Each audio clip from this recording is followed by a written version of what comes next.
Welcome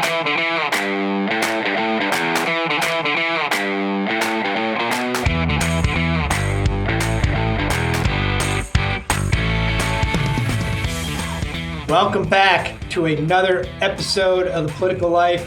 Today, we are bringing on a guest who has been a guest in the past, Saat Alety. He used to be at Allstate. He has made just recently a career change, and we're going to talk to him about that and find out kind of why he did it, what his thinking was, what the process was like. And, you know, he went from in-house, to a firm. So, Saat, welcome to the show. Welcome back. Thanks so much for having me, Jim. And I remain a loyal listener, as I have in the past 2 years since I first appeared on the show, and appreciate the opportunity to join you today. Well, it's great to have you back. So before we jump into leaving your former employer, Allstate, to the firm you're at now, let me start off by asking, how is you worked for Senator Tim Scott prior to being at Allstate. How is the senator doing, and what's going on with him? And obviously, I'm asking indirectly what his plans are. Yeah, Senator Tim Scott, best boss I ever had. I remain a strong supporter of him. It's interesting, he's up for re-election to the U.S. Senate in South Carolina. He's actually declared it'll be his last time that he runs for the U.S. Senate. So this will be the second full 6-year term that he would win in the U.S. Senate. As you can imagine, in a red state of South Carolina, and where he polls as the most popular elected official in the state, he is well favored to win re-election there, although I know he's not taking things for granted. But obviously everyone has eyes to the future, and the senator has made himself a well-known figure in states like Iowa and New Hampshire. I had the opportunity to actually be out in Iowa recently in the Cedar Rapids, Iowa City area, where Senator Scott made an appearance on behalf of Congresswoman Ashley Hinson, one of the House Republicans running for re-election. And I got to tell you, Jim, it was Senator Scott and a crowd of maybe 750 Iowans, and he had them on their feet at the end in terms of everything we see wrong coming out of the Biden administration. So, he's written a book, he's making TV appearances, he's in Iowa and Manchester. I mean, these are the steps that many folks go through before they run for president, and I think the senator could bring an optimistic vision for America to the Republican Party, to the country, should he choose to run for higher office. So I'm hopeful. We'll obviously have to see in 2023 what happens. Yeah. Well, thanks for that update. And I think you're right. People are definitely keeping an eye on him and what he does. And so now back to you. You have made the leap. Tell us first, when you had, has this been kind of in the back of your mind for a while, or did something happen? What made you think, I think I want to leave being in-house to being at a firm? Sure. And, for the listeners, I'd been in-house at Allstate for 4 years as the Director of Federal Affairs and Public Policy, so the company's top government affairs representative in Washington, D.C., reporting to a head of all government affairs at the company's headquarters in Illinois.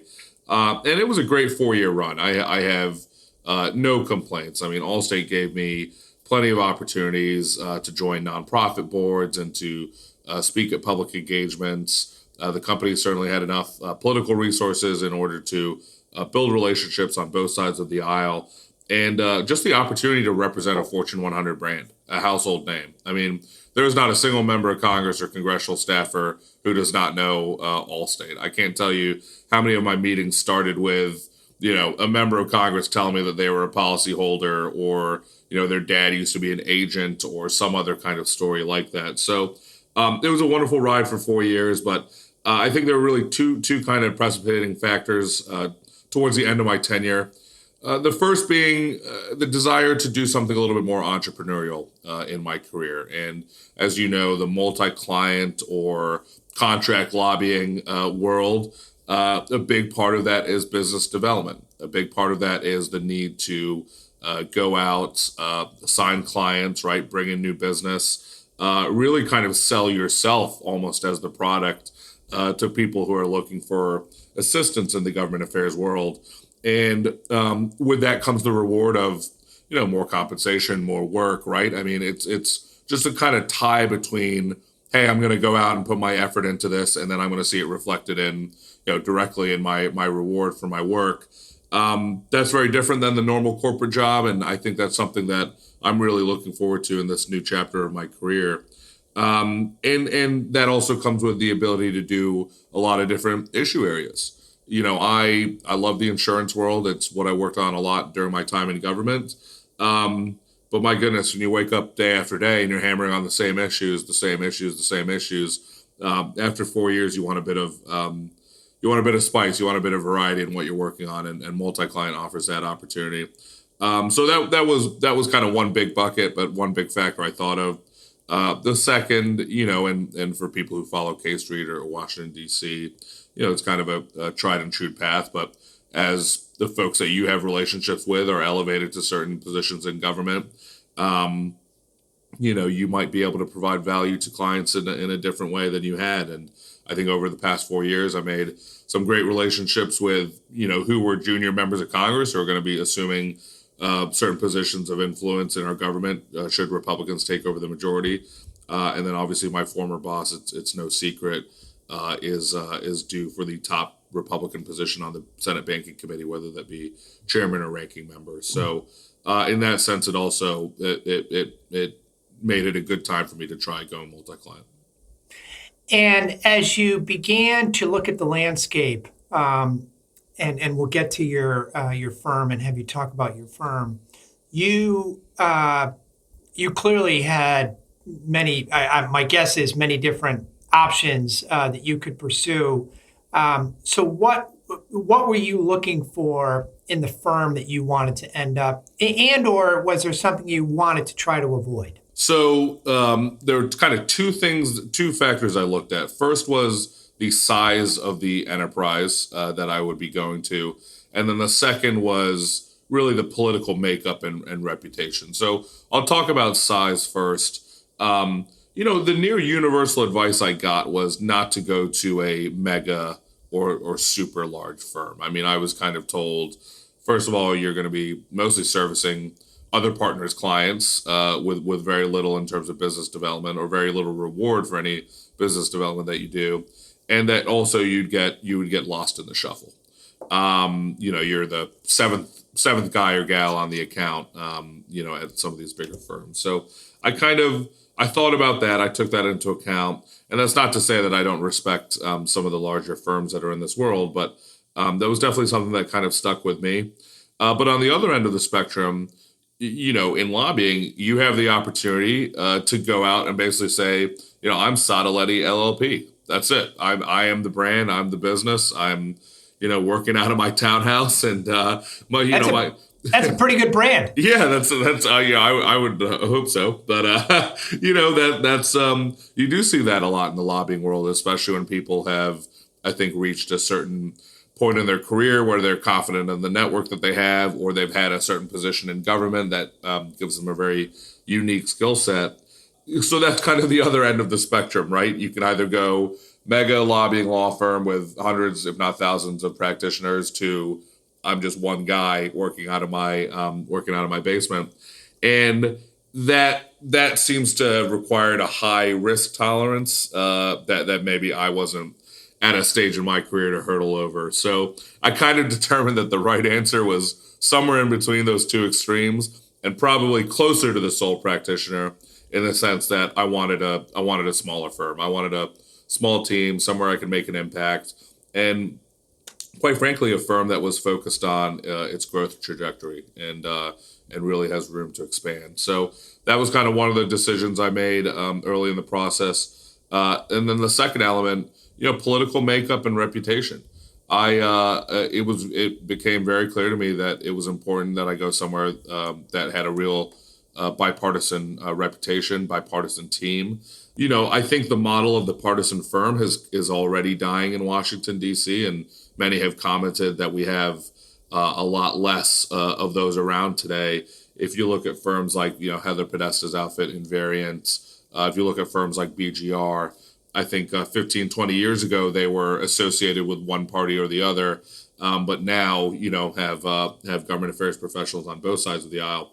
But it was important to me that where I would go would, number one, have strong Democrats that I could work with, learn from, utilize to help clients. And then, quite frankly, a firm that if I'm sending a meeting request to some of my Democratic contacts, that I'm not going to get an eye roll or a visceral reaction. And that was one of the great benefits of being in-house at Allstate for 4 years, the opportunity to work with congressional Democrats, congressional staff who, I think the vast majority are great patriots who are working on behalf of the country. So that kind of revealed itself to be important. So I definitely went for a bipartisan firm that also bicameral. So Senate and House expertise in addition to administration. That was important to me.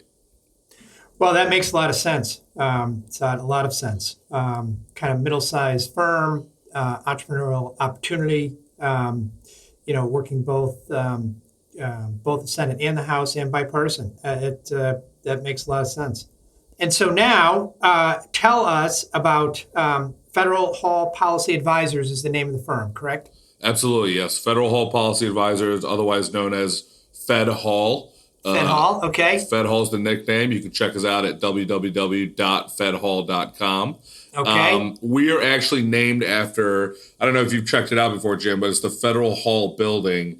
It's 26 Wall Street, right in New York City. But this is a building that it was actually rebuilt at one point in time, but it's existed one way, shape, or form since 1703. This is the building that was actually one of the first hosts of the U.S. government. The Articles of Confederation were ratified here. It was hosted the first Congress. It was actually the building that George Washington was sworn in as the nation's first president. It was then demolished and then rebuilt in the 1800s, and then became a focal point for U.S. commerce, as you can imagine, being right in Wall Street. So the firm's tagline is "Where capital meets the capital," which I love. But we named the firm after Federal Hall in it's kind of the intersection of government and business for the country. So. Small firm, by most standards, founded in 2017. Founders include two of my principals, Cliff Roberti and Doug Nappy.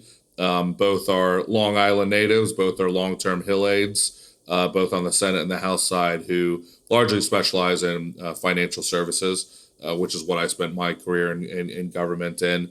So I'm the sixth lobbyist to join the firm as a partner. We have 7 employees, so compared to some of the larger firms you can think of, we're scrappy, but plenty of room to grow.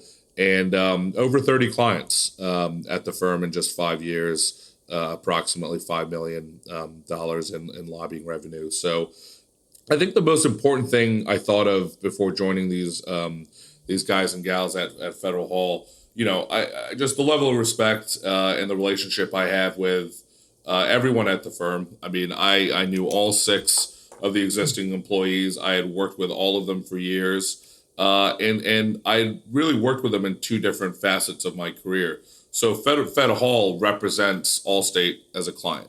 So Fed Hall was actually one of my consulting firms that I relied on for 4 years in this position.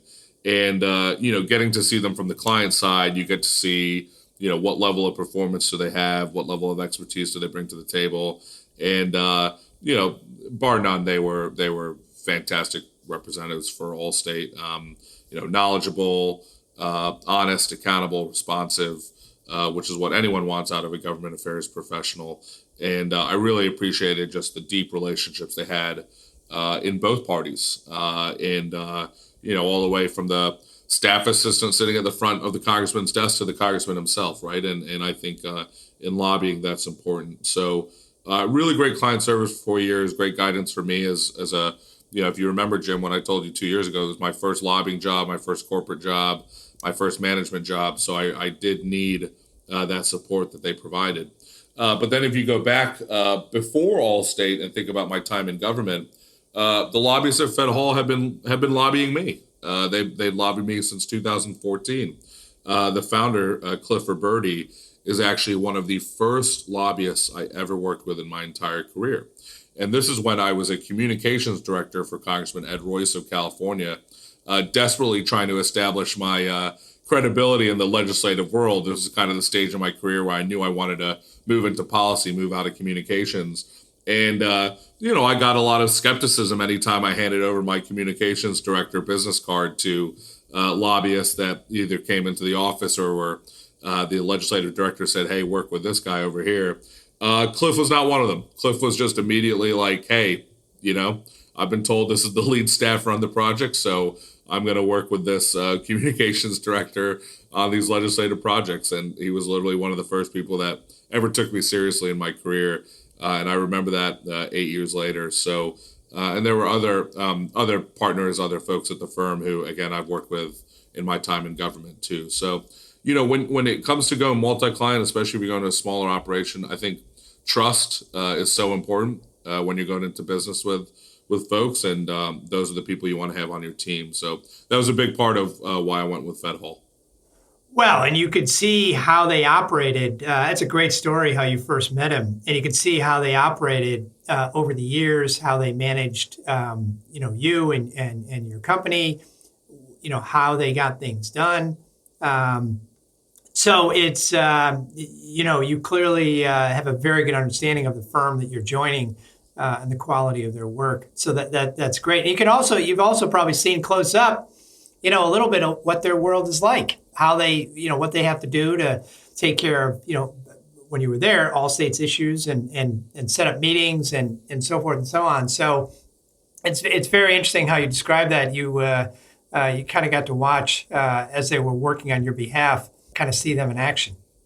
And you're talking to me, we're recording this on what is my 8th day in this new position. And I will tell you, day number 7, which was yesterday, that was one of those days that I had as a consultant where I just saw, man, the multifaceted angles of the job, where it's, almost every hour you're doing something different. It really reminded me almost of what a members of Congress calendar looks like, where it's like every hour you're basically, you're doing something very different. And I got the full taste of the multi-client life and grind, if you will. So nothing but respect for folks who do it for a profession. As I'm starting, I've realized it is a lot of work. You really have to stay on your toes.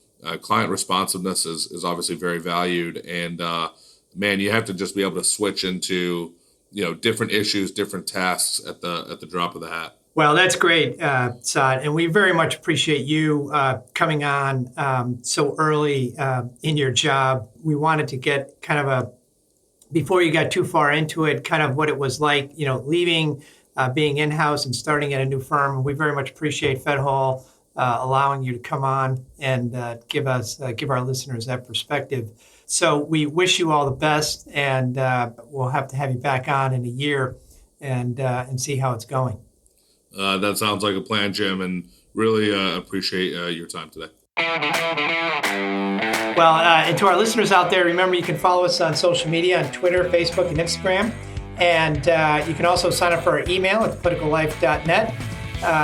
And we hope you all have a great week, and we will see you next Friday.